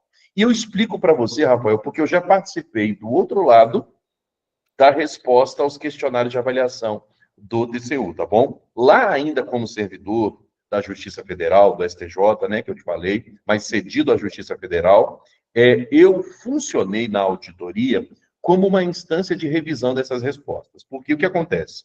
O IGG é um questionário de autoavaliação. Então, você não tem auditores do TCU visitando todos os órgãos e lá em loco colhendo dados. Não, eles remetem esse questionário para os órgãos e os órgãos respondem. E aí você já pode imaginar, Rafael e demais colegas, como essas respostas são totalmente subjetivas. Um órgão que quer aparecer bonito na foto vai escrever que tem um tanto de coisa que ele não tem. Ou então ele vai forçar a barra. Ele começou a desenhar a minuta de uma política de sustentabilidade, ele vai dizer que já tem.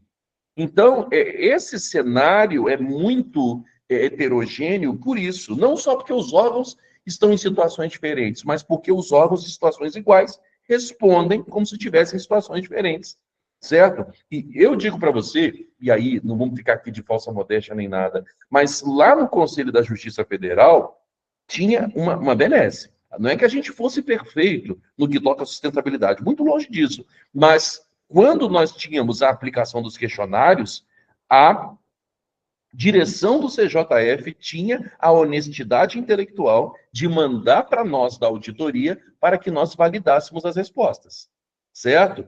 E não poucas vezes nós chamamos os gestores, botamos eles sentados literalmente à mesa, não servimos café, servimos suco de maracujá para todo mundo ficar calmo, e aí trouxemos a devolutiva. Pessoal, olha só, não é bem isso aqui. O que vocês disseram que você tem, na verdade, nós não temos. Nós estamos minutando ainda, não aprovamos na instância de governança. Então, a gente tentava fazer um filtro e trazer uma resposta mais adequada à realidade possível, ok? Então, perceba, resumindo meu raciocínio, as respostas díspares se remetem exatamente a esse elemento de autoavaliação. Mas sabe o que é mais chocante, Rafael? É que mesmo num cenário de autoavaliação, onde muitos órgãos poderiam maquiar resultados para parecer mais bonita da foto, a foto ainda é muito feia. É só você dar uma lidinha no acórdão 1913 de 2024 do plenário que eu citei, você vai ver. Salvo engano, é um número assim: 60% a 70% dos órgãos avaliados estão em estágio inicial de implementação dos elementos de governança. Então, mesmo num cenário onde você pode maquiar, né, passar a maquiagem no resultado, os resultados ainda são muito ruins. Excelente, Paulo. Eu vou aproveitar aqui só para poder fazer um breve comentário em relação a esse tema, que tem a ver com a transparência também. É que alguns dos nossos colegas aqui também são consultores e trabalham com iniciativa privada, e a gente vê a mesma história, né, sendo contada também na iniciativa privada. Isso não é um fator unicamente do setor público, né? A iniciativa privada ainda com diversas obrigações, e agora a gente tem, a partir de 2026, a obrigação do reporte de sustentabilidade para as empresas cotadas em bolsa, né? Tivemos aqui esse ano a obrigatoriedade da diversidade no conselho, onde que deveria-se ter pelo menos uma mulher, ou 10%, né, do conselho de administração ter uma mulher, e a gente vê que muitas empresas, quando nós vamos consultar os índices, elas na prática não têm feito isso, mas nos estudos, né, como o Report Matrix, lançado pela segunda vez no Brasil, o que a gente vê lá, na verdade, é todo um escopo bonito, empresas e grandes companhias brasileiras muito orgulhosas apresentando as suas notas 5, 6, né, dos relatórios de sustentabilidade, como se aquilo fosse assim um resultado esplendoroso, né? Então é uma reflexão também importante para a iniciativa privada, pegando esse gancho. O professor Paulo Alves já falou do EMIL, que inclusive eu já tinha visto algumas coisas nos acordos lá do IESGO, mas não conhecia, então obrigada pela partilha. Eu não sei se responde a pergunta da Fernanda sobre o TCU monitorar os índices há quanto tempo. Eu não sei se esse é, de fato, a ferramenta em que o TCU utiliza para monitorar os resultados do índice, né, do IESGO. E ela pergunta também, sabe o que eles têm feito com os diagnósticos e como ajudam as administrações públicas a avançarem? Essa é a pergunta da Fernanda. Eu não sei se o EMIL é essa resposta àquilo que o TCU tem feito para monitorar os resultados. É mesmo isso? Me corrijam, por favor, se é isso, ou se querem acrescentar mais alguma coisa, por favor, professor Paulo. Eu vou só esclarecer o EMIL para deixar o mestre André responder as demais perguntas, porque eu já falei demais. Mas o EMIL, o IESGO e o EMIL são coisas diferentes, tá? O IESGO é, de fato, o questionário de avaliação. Inclusive, André colocou no chat aí o link para vocês fazerem uma leitura aprofundada. Então, o IESGO é esse de avaliação e vários acordos são decorrentes deste levantamento de dados. O EMIL é outra coisa. O EMIL é outra frente de trabalho do TCU para avaliar o grau de implementação da Lei 14.133. EMIL significa Índice de Maturidade na Implementação da Lei 14.133. Por isso, EMIL. E aí, dentre os vários aspectos que o EMIL avalia, ele avalia governança e sustentabilidade. Ok? Governança, planejamento, procedimento. Então, são coisas diferentes, tá? IESGO é esse foco principal aqui que a gente está trazendo, que é o questionário de avaliação com base em critérios de ESG atualmente. E EMIL é o índice para avaliar a maturidade da implementação da lei, tá bom? Perfeito. Acho que ficou esclarecido também, Fernanda. Ok. A pergunta do Rafael já foi respondida pelo professor Paulo também. Nós temos aqui alguns comentários. Depois o Rafael fala, não sei se ele faz um comentário em algum tema específico. Rafael, se você quiser pontuar, ele diz.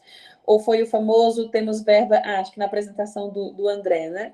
Temos verba apenas para comprar os equipamentos. Comprou o equipamento, não conseguiu fazer a instalação. Resultado, compra-se, publicita-se, o ato, fatura-se politicamente sobre o feito, mas a eficácia do gasto público até o momento foi zero.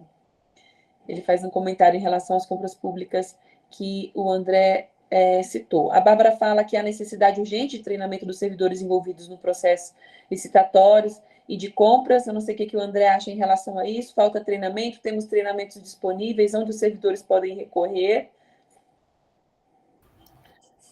Falta muito treinamento, muita capacitação.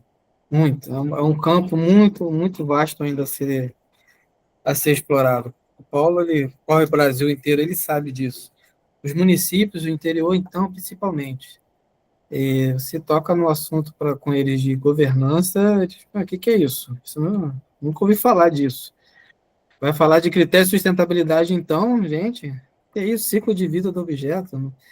Então, falta muito treinamento, muito treinamento. Embora a Escola Nacional de Administração Pública ela faz um excelente trabalho com disponibilização de cursos, EAD, para formação de certificação e formação de compradores públicos, mas ainda é muito pouco, muito pouco. Obrigada, André. A Fernanda comentou que a Fiocruz tem um guia de compras sustentáveis, que eles têm alguns critérios e aparentemente estão a utilizar, então fica aqui essa dica de nós conhecermos esse guia de compras sustentáveis da Fiocruz, que a Fernanda citou. O Rafael, muito ativo, obrigada, Rafael. Ele fez um outro comentário, ele falou que às vezes ocorre o contrário, constrói edificações sem a infraestrutura de climatização adequada e que o resultado é ignorar o prédio, ignora-se o prédio, mas não se consegue utilizá-lo pelas condições climáticas locais. Em tese, deveria haver uma trava para este tipo de contratação. Não entendo como esses processos seguem adiante. Como é que esses processos seguem adiante, André? Não sei se foi possível entender aqui o comentário. O que o próprio Rafael falou, às vezes tem uma oportunidade, né, de orçamento em caixa, e aquele agente político, né, não agente público, não, agente político decide porque tem que consumir esse orçamento que está em caixa. E aí não há nenhuma preocupação com planejamento de contratação, com requisitos de sustentabilidade, de ciclo de vida, pensamento, nada disso. É adquirir e ponto. Eu tenho um exemplo bem legal do instituto que eu trabalhei, que é o Instituto Nacional do Câncer, que fica aqui no Rio de Janeiro. Eles conseguiram fazer uma contratação no estilo Torniquet. O que é uma contratação no estilo Torniquet? Eles precisavam comprar um equipamento eu não lembro se é de tomografia, tá? Mas um equipamento de grande porte para o hospital. Só que eles ficaram nessa balança. Eu compro o equipamento e depois eu adequo a minha sala para receber esse equipamento, ou eu adequo a minha sala e depois eu compro o equipamento. E acontece um negócio interessante dentro da administração pública, que é a oportunidade do orçamento, é o orçamento disponível. Eu tenho um orçamento disponível para manutenção, se eu fizer a manutenção, eu consumo esse orçamento e não consigo mais comprar o equipamento. Ou seja, fico com a sala lá disponível, mas não consigo adquirir esse equipamento. Ou o contrário, eu tenho um orçamento e adquiro esse equipamento, mas passa o tempo, eu perco o orçamento, não consigo mais fazer essa sala. Então, a instituição, o que a equipe lá pensou? Por que a gente não faz no estilo Torniquet, é um estilo, se eu não me engano, europeu, de contratação, em que a gente contrata a mesma empresa para fazer tudo.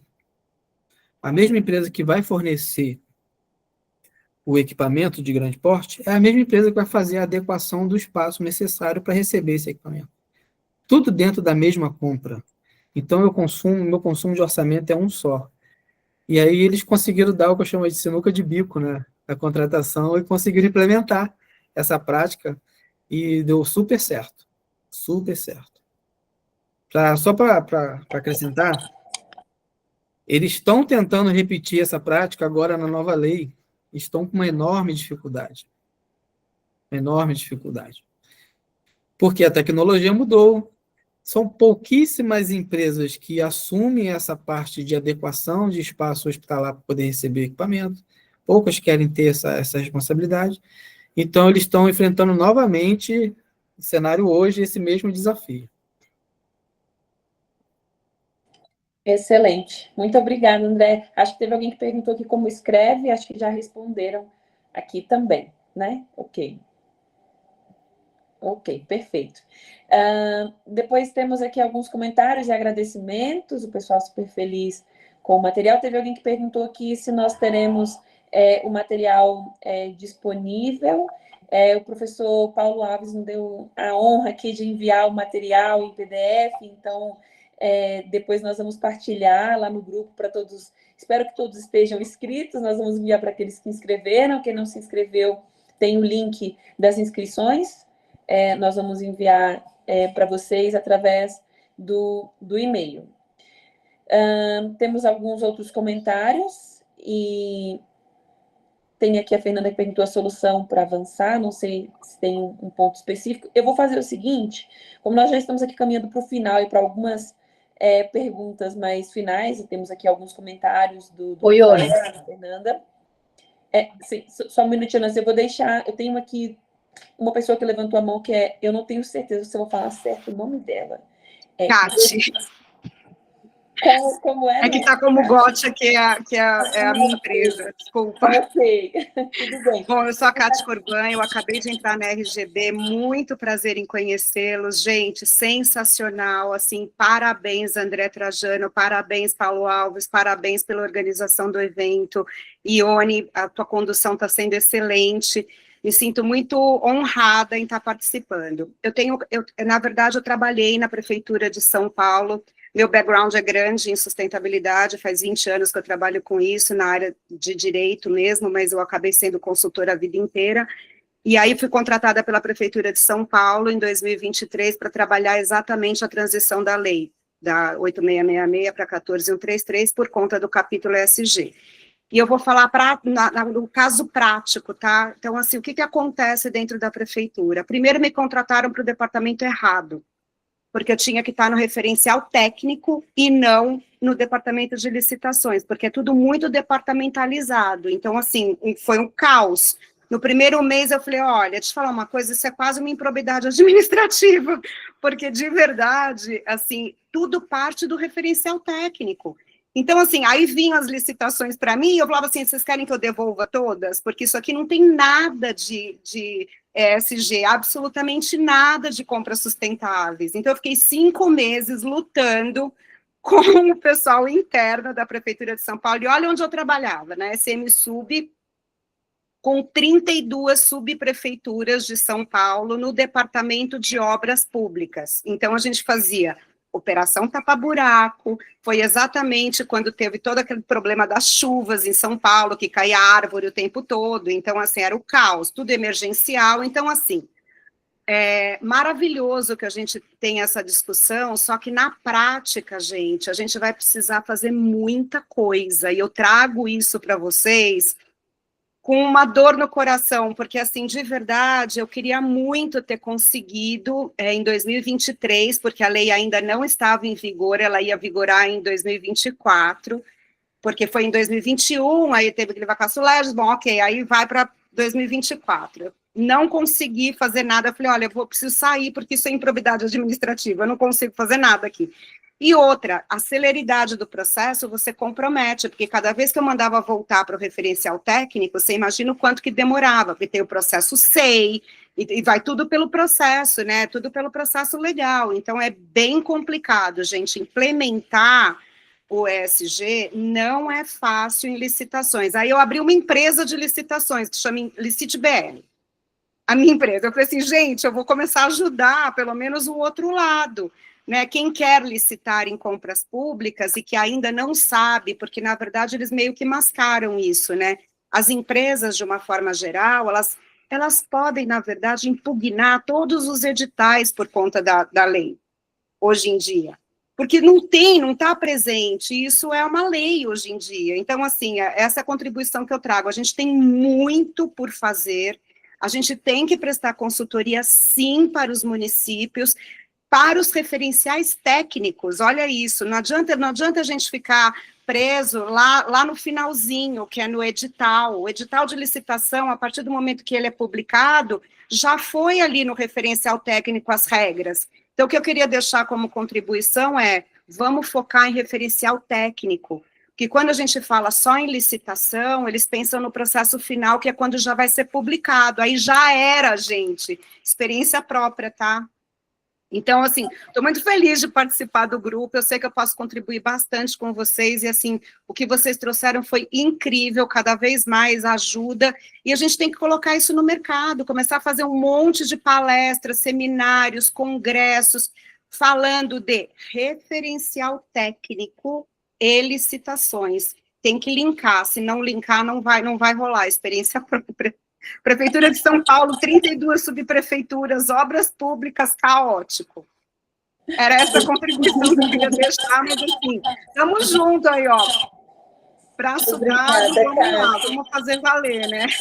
Muito obrigada, Cátia. Muito bom ter a participação também dos coordenadores lá da RGB junto com a gente, né? Esse evento também é o evento da RGB, então a gente agradece muito. E acho que no final disso tudo ficou muito aprendizado. Eu, pelo menos na minha agenda aqui, eu tenho tanta coisa anotada, eu tenho tanto acórdão, professor Paulo Alves, foram falados tantos acórdãos aqui que eu fui anotando, depois eu vou ter muita leitura adicional. E o André trouxe para a gente assim, esses guias, né, que eu acho que vai servir muito para que a gente consiga buscar algumas soluções, porque no final do dia o que se procura, pelo menos eu aqui falando de quem acompanha isso de fora, né, mas o que a gente procura quando fala de governança, da lei, da regulação, das políticas públicas, não é impugnar por impugnar, né, como foi a palavra utilizada aqui pela Gisele, né, tem muito espaço para impugnação, de fato.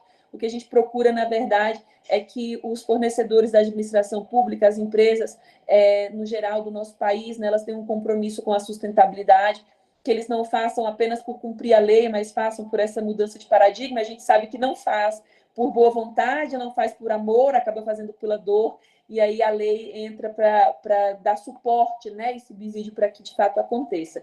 Eu queria deixar aqui espaço para o professor André Trajano e o professor Paulo Alves deixarem aqui seus últimos comentários, né? E a gente depois encerra esse nosso momento. André, por favor. Oi, olha, a Nancy tá com a mão cansada de tanto... Me perdoa, Nancy. Me perdoa. Olha, depois ela vai puxar minha orelha aqui no privado com toda a razão. Me perdoa. Deixei tanto a Nancy quanto a Cátia com a mão levantada e fiquei de olho no horário. Desculpa, Nancy, por favor. Obrigada, André. Olha, André, obrigada pela intersecção. Mas a gente se conhece, Ione, o tempo nosso é sagrado aqui, e a gente respeita muito, mas eu estava chamando, você era para prestar atenção na chamada da Gotcha, eu não sabia por que ela estava querendo participar, mas imaginava que era uma coisa muito interessante, porque ela estava já faz tempo com a mãozinha levantada.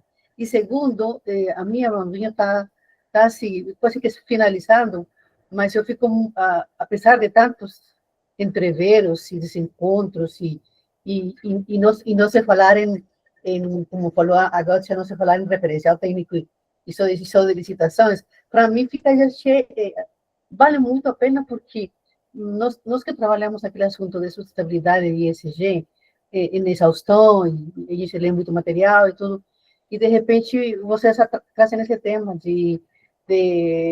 da Lei 14.133 de 2021, que é a nova lei, que não é nem tão nova, e escutar o professor Paulo Aules falar que vocês tiraram, transpuseram e adaptaram do ESG, para mim já fizeram na minha aula, já está feita hoje, porque vocês falaram de reajustes, falaram de cultura, vocês falaram assim, para falar de governança, a gente tem que ter três requisitos. Você falou a dimensão cultural, a dimensão social, a dimensão ambiental, para que a governança seja de fato considerada uma governança ampla e em todos os ambientes, em todas as dimensões. E isso que para nós é que é sustentabilidade.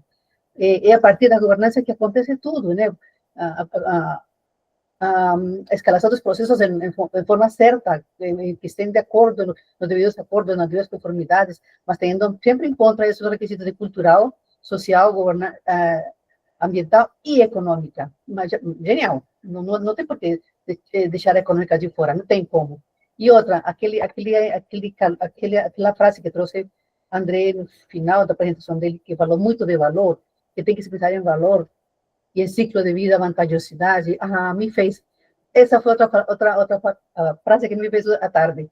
Porque falar de valor agregado e falar de ciclo de vida é uma coisa que ninguém pensa, né? Fica muito por cima. e não se mede isso. E isso que vai trazer mais valor de fato. Isso que você tem que ganhar quando você fala de sustentabilidade, em gestão de risco, né? O ESG, mais ou menos, pode ser que muita gente não goste, mas para mim tem muito que ver com gerenciamento de risco, para que tenha indicadores e controles e possas fazer um resumo e uma contagem de tudo isso, de toda essa jornada. Então, eu só posso falar que está mais do que, para mim, não sei se para todos, para mim foi uma injeção que te falo, de coisa boa que está acontecendo, porque trazer a questão econômica, trazer a questão cultural, trazer a questão de governança, com tanta força e com tanta regulamentação vista pelo Brasil, é muito bom escutar isso.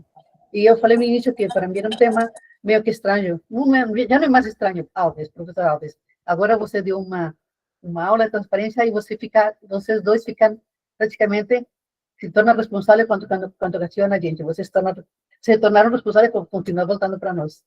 Obrigada. Obrigada, Nancy. Professor André, por favor. Eu que agradeço as palavras da Nancy, agradeço a Ione, Kátia, pela sua observação, por trazer o outro lado, né? Porque é importante, a gente percebe muito disso, que forçou-se muito em se pensar sustentabilidade apenas na contratação. Mas quando a gente adentra para as questões mais estruturais, percebe que a gente não vai avançar se não atender aquilo que o Paulo Alves trouxe. Se a gente não pensar de forma estratégica como governança, não vai avançar. Por quê? Vão ser ações de momento. Vão ser simplesmente ações de momento. Eu tive uma experiência nesse sentido, numa instituição que eu participei, de que estava se discutindo o planejamento estratégico para o novo ciclo. Aí eu só levantei a mão, e a sustentabilidade? Vocês não trataram no planejamento estratégico? Ele, rapaz, não tínhamos pensado nisso. Isso agora, em 2023. Então é bem recente. Graças a Deus, os atores me ouviram e colocaram como princípio a sustentabilidade. Pelo menos está lá, já é um passo. Tá, eu agradeço mais uma vez o convite, tá, Ione? Agradeço, Nancy, pessoal do grupo GLBS. Paulo Alves, é uma honra estar do seu lado. Saiba que, assim, a minha banda ainda está em afinação em relação à sua, tá? O grande palco ainda é seu. Obrigado, Ione. Muito obrigada, André. Professor Paulo Alves, por favor. Eu que tenho que agradecer. É muito... É impressionante, assim, como eu fico muito feliz por estar tão alinhado com o meu amigo André, que é referência nesse tema. Porque quando ele vem, na exposição dele, de forma brilhante, mostra num quadro comparativo que uma lâmpada normal e uma lâmpada fosforescente, elas têm preços completamente distintos, mas que o próprio ciclo de vida por si só justifica uma aquisição economicamente mais robusta, né? Quando ele mostra isso, já seria suficiente. Só que o tomador de decisão, o comprador público, ele não se sente seguro, porque ele tem medo do órgão de controle. Ele tem medo, depois do CPF dele, entrar num processo de responsabilização e ele ter que, eventualmente, ressarcir o erário por um entendimento. Então, tudo vai girar em torno depois por conta da tal da segurança jurídica. E o que vai trazer robustez e segurança jurídica e tranquilidade para o comprador público tomar a decisão? A governança. Se sustentabilidade estiver no planejamento estratégico, se eu tiver um plano de logística sustentável ou uma política de sustentabilidade que me defina critérios objetivos, se eu tiver um PCA que tome PLS e plano estratégico como referência, quando eu estiver dentro do processo administrativo de contratação, eu vou entregar pouquíssima intelectualidade, eu vou ter que entregar pouquíssimo fundamento, porque eu só remeto às minhas políticas de governança que já me embasaram, que já foram decisões tomadas pela alta administração, pelo prefeito, pelo governador, pelo secretário, todo mundo já chancelou o que eu estou apenas executando agora. Agora, se eu não tenho governança, eu tenho que gastar, eu tenho que investir toda a minha intelectualidade para justificar nos autos, e aí vai depender do momento.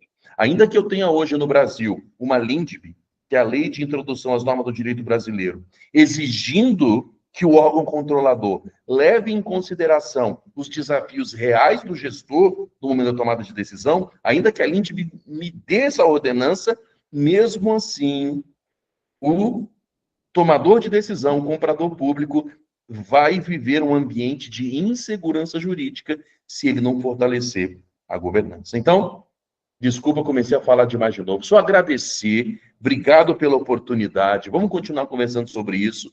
Ione e demais amigos, me convidem de novo. Vai ser um prazer sentar nessa mesa de notáveis e conversar um pouquinho mais sobre esse tema, tá bom? Obrigado, até a próxima. Eu te agradeço, professor Paulo Alves, e assim, eu tenho a sorte agora, porque o professor André, os outros colegas que a gente conversa sempre, está todo mundo em São Paulo, a Nancy está em São Paulo, está no Rio de Janeiro, né? Mas eu agora tenho a honra de conhecer o professor Paulo Alves, então ele está em Brasília, isso me deixa mais feliz, porque a gente pode combinar um café, e assim eu posso ouvir mais e aprender mais com o professor Paulo Alves.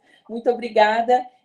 A Kátia quer deixar mais um comentário aqui antes de encerrar. Sim, obrigada, Ione. Eu estou em Brasília também, hein? Me chama para o café. Aqui já temos grupinho. Estou aqui em Brasília, olha, vamos tomar um café todo mundo junto. Só complementando aí o que o Paulo e que a Nancy falaram sobre ciclo de vida de produto e logística reversa. Quando eu estive na prefeitura, uma das sugestões que eu deixei para eles é que eles alugassem tudo e parassem de comprar, porque vocês não têm ideia do tamanho da sucata que tem, de coisas que eles não têm nem mais onde colocar, porque eles têm que, porque assim, a responsabilidade, depois de fazer a logística reversa dos produtos adquiridos, fica com o poder público, entendeu? Então, assim, é outro problema. Então, assim, a gente, trabalhando a governança, Paula, assim como você estava falando, e o que a Nancy também comentou, né, sobre o ciclo de vida de produto, é outra coisa que tem que entrar, e aí para o próprio gestor público, para ele poder não ter essa responsabilidade que você estava falando, ele tem medo, né, de ser responsabilizado, esse é um dos critérios. Olha, a gente vai ter uma sucata aí no final das contas, do tamanho de um bonde, então vamos fazer as coisas de outra forma, para que a gente não tenha esse problema no futuro, e não é um futuro longínquo não, gente, é amanhã, porque o equipamento dá defeito, sabe o que acontece? Tem que licitar de novo. Carro, a gente recebeu de doação na prefeitura um lote de 30 carros. Falei, não aceite, porque a gente vai ter que depois se responsabilizar pela logística reversa do carro, entendeu? Vamos alugar. Isso eu consegui. Porque quando você aluga, você coloca junto, que é o turnkey, você coloca junto a manutenção, porque se não for um pneu, tem que licitar. Tem que trocar óleo, tem que licitar. Gente, é uma loucura, entendeu, para o agente público. Então, fica aí minha outra contribuição para essa questão aí, Nancy, do ciclo de vida do produto, da logística reversa e da responsabilidade do agente público para ele implementar a lei. Ele pode usar dessas ferramentas para ele dizer, sim, eu quero fazer isso porque isso vai garantir que a gente não tenha essa sucata toda aí na nossa retaguarda. Muito obrigada, viu, gente? Obrigada, excelente. Quero participar de tudo. Me chama para o café. Que ótimo, Kátia, muito obrigada. E reforçando aqui com os colegas, né, o nosso calendário de workshops, de eventos, tanto online quanto presencial. Só para lembrar que nós teremos no próximo dia 28, evento lá no Rio de Janeiro, presencial, no auditório da ANS, como nós já comentamos. O link, o Alexandre Pacheco já partilhou aqui, mas é o mesmo link de inscrição de todo o nosso calendário de eventos. Então, nós vamos estar aí com a Aline Trigo, com o Diogo Carbonel e com a Maria Carolina Santos, falando sobre rede, sobre cooperação em rede, e tendo também o lançamento do nosso núcleo do Grupo Luso-Brasileiro de Sustentabilidade no estado do Rio de Janeiro. Aqueles que estão no Rio estão mais do que convidados. E depois nós temos mais uma série de eventos dentro do nosso calendário, vocês podem conhecer no nosso site, no nosso LinkedIn, no Instagram do GLBS. Vocês podem ver os outros eventos que nós teremos eventos para falar sobre a parceria com Angola, eventos sobre saúde mental. Teremos em Brasília evento presencial no dia 11/11, em parceria também com a A3P, vai ser lá no Ministério do Meio Ambiente e Mudança do Clima. Então, esperamos vocês nessas outras discussões, nos outros eventos, vai ser um prazer ouvi-los. E contem conosco para tudo que vocês precisarem, estamos à disposição. Muito obrigada pelo tempo, pela discussão de qualidade, mais uma vez, professor Paulo Alves, professor André Trajano, uma honra imensa, muito obrigada pelos contributos, certamente esse será um dos eventos assim mais memoráveis, que a gente leva tanto conhecimento, dever de casa para fazer, não é, Nancy? Oi, Ione, eu puxando minha sardinha, não esqueça de comentar do nosso evento latino-americano dia 30. Com certeza, Nancy. Vai ser uma sensação. Nancy, já anuncia o evento do dia 30, né? Vamos falar de mudanças climáticas no próximo dia 30. É um evento online, é o nosso primeiro evento, é totalmente espanhol, então vai ser muito rico. A gente traz o Chile, Colômbia e Brasil para falar sobre o impacto das crises climáticas, né, na América Latina. Nas comunidades mais vulneráveis, em cases de cada país. Com Em espanhol. País falando da Se vulnerabilidade. vocês querem participar do espanhol, podem participar com o maior prazer. Exatamente. Então, vai ser no dia 30, o evento é online, tá, pessoal? Organizado pelo núcleo do GLBS de São Paulo. Então, o primeiro evento espanhol, então vai ser muito bom essa conexão também com os colegas do Chile e da Colômbia, né? A Nancy, a Larissa e a Maria Valone trazem esse pessoal todo para trazer muito conhecimento para a gente também. Então, sejam convidados e nós nos vemos em breve. Colocamos à disposição. Obrigada mais uma vez, Paula, André e todos os colegas que hoje contribuíram com a gente. Obrigada. E até breve. Até breve.